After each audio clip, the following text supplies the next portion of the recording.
Quebra de sigilo. A América Latina acaba de entrar no seu momento mais perigoso em décadas. Nas últimas horas, explosões misteriosas derrubaram parte da rede elétrica da Venezuela, mergulhando cidades inteiras no escuro e deixando Maduro em choque absoluto. Ninguém esperava esse ataque. Enquanto o país tentava entender o que aconteceu, o maior porta-aviões do planeta, o USS Gerald Ford, surgia no Caribe, acompanhado de destroyers furtivos prontos para disparar. E então veio a confirmação. Trump declarou oficialmente o Cartel de Los Soles, supostamente liderado por Maduro, como organização terrorista. Um movimento que muda tudo. E agora, a pergunta é inevitável. Estamos prestes a testemunhar uma guerra no hemisfério.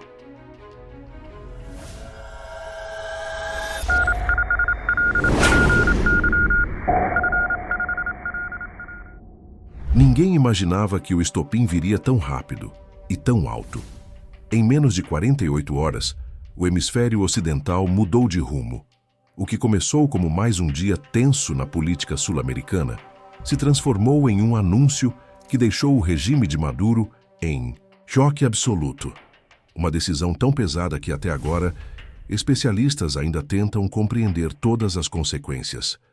Tudo começou quando o secretário de Defesa dos Estados Unidos, Pete Hegseth, apareceu diante das câmeras, com o olhar firme de quem não estava ali para fazer diplomacia. O silêncio da sala de imprensa durou 3 segundos, mas a frase dele ecoaria pelo planeta inteiro. O presidente Trump ordenou ação. Hoje estou anunciando a Operação Lança do Sul. Essa era uma declaração de que o combate ao narcotráfico havia sido elevado ao nível mais sensível da legislação americana, o status de terrorismo. E como se não bastasse, o anúncio revelava algo ainda mais explosivo, algo que mudaria toda a equação política da América Latina. Horas antes da fala de Hegseth, o senador Marco Rubio já havia soltado a bomba. O governo americano estava designando o Cartel de Los Soles, supostamente liderado por Maduro, como organização terrorista estrangeira.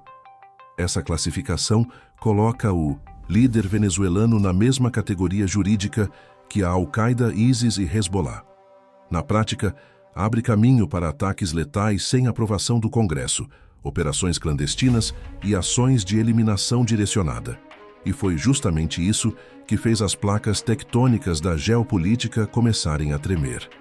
A frase de Rubio, liderado pelo ilegítimo Nicolás Maduro, viralizou instantaneamente. Mas o choque veio em dobro quando Trump, minutos depois, afirmou que talvez pudesse conversar com Maduro. Um movimento contraditório, calculado, típico do estilo Trump, e que deixou diplomatas do mundo inteiro tentando decifrar qual era o verdadeiro plano. Mas o enigma durou pouco. Quando Trump foi questionado se descartaria tropas americanas em solo venezuelano, ele respondeu apenas: não descarto isso. Nesse momento, ficou claro que a América Latina acabara de entrar numa tempestade. Enquanto Washington falava em terrorismo hemisférico, Caracas interpretava tudo como prelúdio de uma intervenção. E o fator decisivo estava justamente na assinatura jurídica desse novo rótulo. Ao chamar o Cartel de Los Soles de organização terrorista, Trump transformou Maduro em alvo militar direto. Não mais um adversário político, não mais um ditador isolado. Agora um inimigo declarado do Estado americano. Analistas já afirmam que essa é a mudança mais dramática desde a crise dos mísseis de Cuba. E desta vez, não há negociações secretas, nem linha vermelha clara, nem canal diplomático estável. Há uma caçada anunciada, oficial, televisada. Ninguém imaginava que o primeiro golpe viria de onde menos se esperava. A madrugada parecia comum na Venezuela, abafada, silenciosa, carregada do ar úmido do Caribe. Mas às 3h17 da manhã, algo rompeu a escuridão como um trovão metálico. Um estrondo seco, depois outro, e mais um. Minutos depois, metade do estado de Anzoátegui mergulhou na escuridão absoluta. 3 torres de transmissão, cada uma com quase 50 metros de altura, foram derrubadas com precisão cirúrgica. Não era um apagão comum. Não era falha técnica, era destruição pura. Como se gigantes invisíveis tivessem empurrado as estruturas para o chão, deixando cabos retorcidos, faíscas subindo como estilhaços de luz e um clarão que iluminava a noite como se a guerra tivesse começado ali. As primeiras imagens que circularam nas redes pareciam cenas de filme. Torres tombadas como peças de dominó, trilhas luminosas no céu que lembravam possível uso de explosivos, dirigidos, engenheiros correndo para conter incêndios que dançavam entre os campos secos.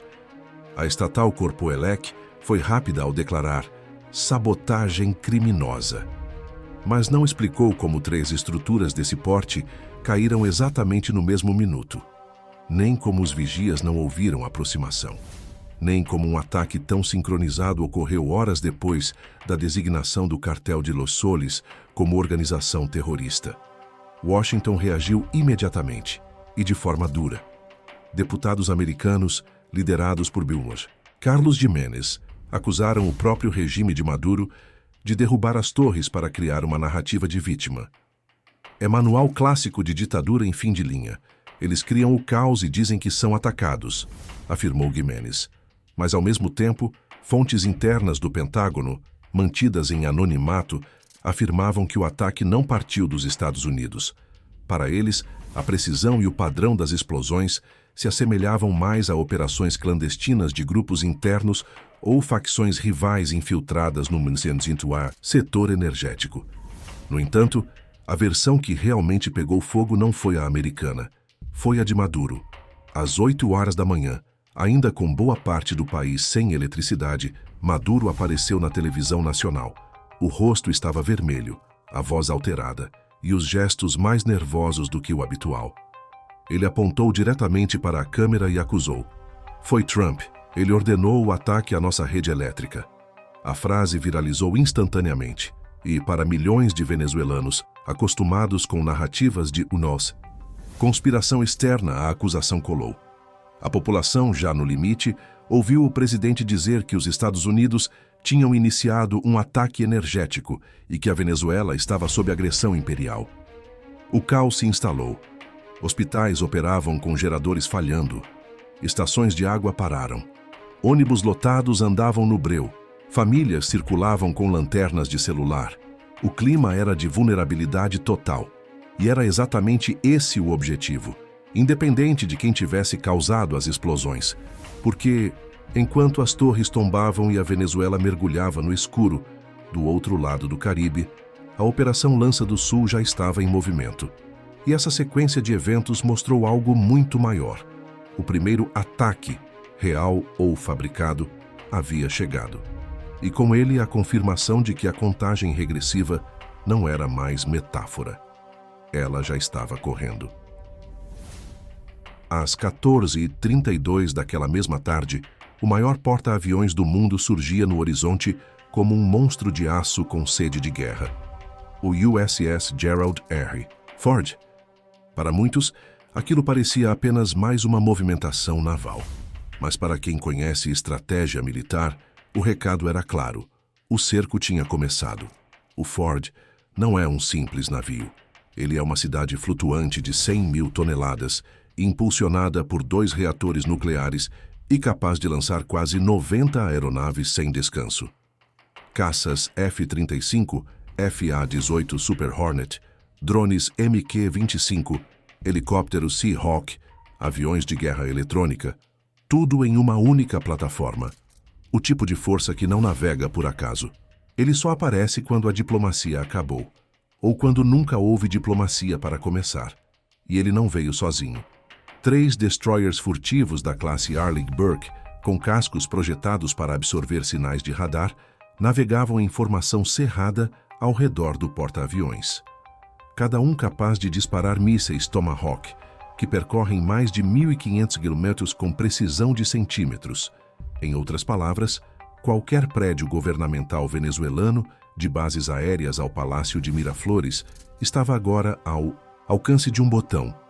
Mas havia mais. Satélites captaram 2 rotas curiosas no espaço aéreo. Voos de bombardeiros B-1B Lancer e B-52H Stratofortress cruzando o Caribe em padrão de patrulha. São aeronaves estratégicas, usadas apenas quando há intenção de projetar força em larga escala. E quando um B-52 aparece, todo mundo presta atenção. Ele é o tipo de avião que não precisa atacar para vencer, basta existir. Enquanto isso, drones de reconhecimento RQ-4 Global Hawk sobrevoavam silenciosamente os limites do espaço aéreo venezuelano. As imagens que esses drones coletam são capazes de identificar um telefone celular no bolso de um soldado, a quilômetros de altitude. Isso não era vigilância comum, era preparação. E mais, fontes do Southcom confirmaram discretamente que, desde setembro, já haviam sido realizados 20 ataques cinéticos contra embarcações supostamente ligadas ao narcotráfico. Barcos destruídos, lanchas em chamas, depósitos submersos e um saldo de 79 narcoterroristas mortos. Tudo isso sem anúncio público, sem coletiva de imprensa, sem aviso diplomático. Agora, com a Operação Lança do Sul oficialmente ativada, o Ford era o centro de uma máquina de guerra pronta para ampliar esses ataques em escala inédita. E o ponto crítico da operação estava justamente em seu enquadramento jurídico. Como o Cartel de Los Soles foi rotulado como organização terrorista, qualquer líder associado, militar, político ou civil, pode ser alvo letal sem aprovação do Congresso. Isso muda tudo. Enquanto Maduro falava em ataques energéticos e sabotagem imperialista, no Pentágono, os analistas discutiam cenários reais de ataques cirúrgicos em território venezuelano. Nada de invasão terrestre.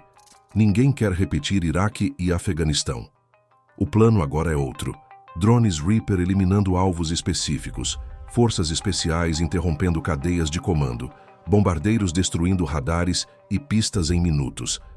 A contradição mais irônica dessa crise é que, ao mesmo tempo em que Trump ameaça Maduro, ele também envia seu emissário especial, Rick Grenell, para conversas secretas sobre deportações, prisioneiros americanos e recursos naturais.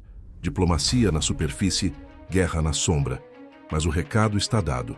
A Venezuela está cercada. Às 11h da manhã seguinte, Maduro apareceu novamente em cadeia nacional. A voz trêmula denunciava o que a postura tentava ocultar. Ele anunciou alerta máximo em todo o território da República Bolivariana. E, para impressionar o público, declarou a mobilização de 200 mil militares, reservistas e milícias bolivarianas. Por algumas horas, as ruas de Caracas se encheram de soldados marchando, caminhões militares, bandeiras tremulando ao vento e discursos inflamados nos alto-falantes. Parecia força, mas era teatro, porque o regime sabe que suas tropas estão mal equipadas, mal treinadas e fragmentadas por disputas internas. O desfile era apenas uma cortina de fumaça. Ao mesmo tempo, Maduro correu para ativar suas alianças externas. Fragatas russas e navios patrulha iranianos começaram a se aproximar do Mar do Caribe. Um movimento que preocupa Washington, não pela capacidade real desses navios, mas pela mensagem geopolítica. Moscou e Teherã estavam simbolicamente do lado de Maduro. Além disso, baterias S-300 foram posicionadas nos arredores de Caracas e de bases aéreas estratégicas. O regime tentou criar a imagem de um país preparado para resistir, mas a realidade está longe disso. Esses sistemas antiaéreos, embora avançados, são vulneráveis à guerra eletrônica. Drones furtivos e mísseis de cruzeiro, tudo que os Estados Unidos têm em abundância. Aliás, parece que já vimos isso na Ucrânia, não é? Enquanto forças armadas se mobilizavam, a crise interna piorava. A rede elétrica ainda oscilava após as explosões nas torres de Anzoátegui. Hospitais atendiam no limite, mercados enfrentavam apagões repentinos, e o povo venezuelano, cansado de uma década de sofrimento, assistia ao caos com um misto de medo e descrença. Enquanto isso, no Pentágono, os relatórios eram claros. A Venezuela estava vulnerável. A inteligência americana indicava que uma campanha cirúrgica, sem invasão terrestre, poderia desmantelar o regime em semanas. Drones Reaper poderiam eliminar lideranças. Mísseis Tomahawk poderiam neutralizar radares e bases aéreas. E forças especiais poderiam operar a partir da Colômbia e da Guiana. O maior risco agora não é um ataque planejado, é um erro de cálculo. Deixe sua opinião nos comentários. Queremos saber o que você pensa. E se gostou desse conteúdo, inscreva-se no canal e ative o sininho para acompanhar os próximos vídeos. Conheça também o Clube de Membros do canal. Lá você tem acesso antecipado aos vídeos, participa de conteúdos exclusivos e ainda ajuda diretamente a manter esse trabalho independente. Aqui não recebemos verbas públicas, nem apoio de partidos ou grandes conglomerados. Quem sustenta essa estrutura é quem valoriza a informação séria, direta e sem filtro. Se você quer ver mais vídeos como este, com análises que vão além do superficial, considere se tornar um apoiador hoje mesmo. Sua participação faz toda a diferença. Agora, clique nos vídeos que estão aparecendo aí na sua tela e continue explorando os bastidores da geopolítica mundial. Até a próxima.